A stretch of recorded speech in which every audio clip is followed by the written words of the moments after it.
23 سفر مظفر 1436 ہجری کے مطابق 16 دسمبر 2014 بروز منگل ہونے والی لرزہ خیز واردات میں پشاور کا آرمی پبلک اسکول شہیدوں کے لہو میں نہا گیا۔ اس اندوہناک سانحے نے اہل وطن کو ہلا کر رکھ دیا۔ نہ صرف پاکستان بلکہ دنیا کے بے شمار مسلمانوں نے اس کا اثر لیا۔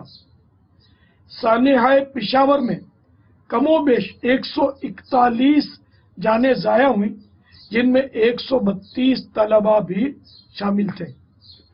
میں تمام شہیدوں کے سوگوار والدین اور پسماندگان سے تعزیت کرتے ہوئے انہیں صبر کی تلقین کرتا ہوں اور دعا گو ہوں، یا رب مصطفیٰ و طفیل مصطفیٰ صلی اللہ تعالی علیہ وآلہ وسلم آرمی پبلک اسکول کے سانحے میں جتنے بھی عاشقان رسول شہید ہوئے ان سب کی بے حساب مغفرت فرما۔ بچوں کو ان کے سوگوار والدین کے لیے ذخیرہ آخرت بنا۔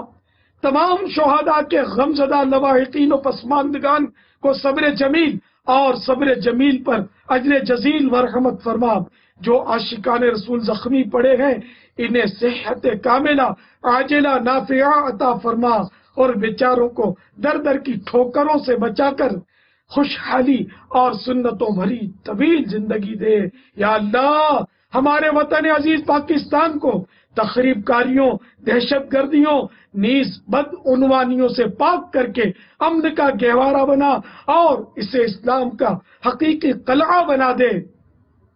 یا اللہ ہمارے وطن عزیز کی حفاظت فرما۔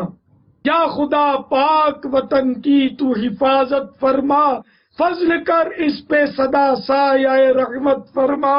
آج ہے امن وطن کا میرے پارا پارا، پھر مہیا میرے مولا اسے راحت فرما۔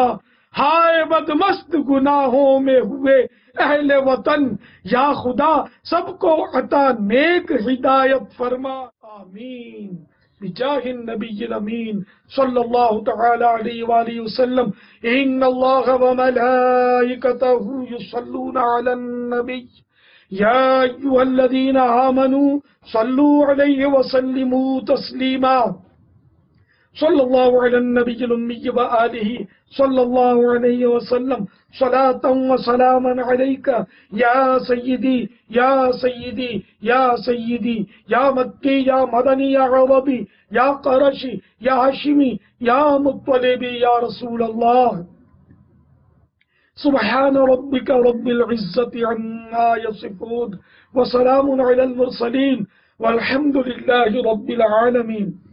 لا الہ الا اللہ محمد رسول اللہ صلی اللہ تعالی علیہ وآلہ وسلم۔ پاکستان کا مطلب کیا؟ لا الہ الا اللہ۔ پاکستان کا مطلب کیا؟ لا الہ الا اللہ۔ کون ہمارا رہنما؟ محمد رسول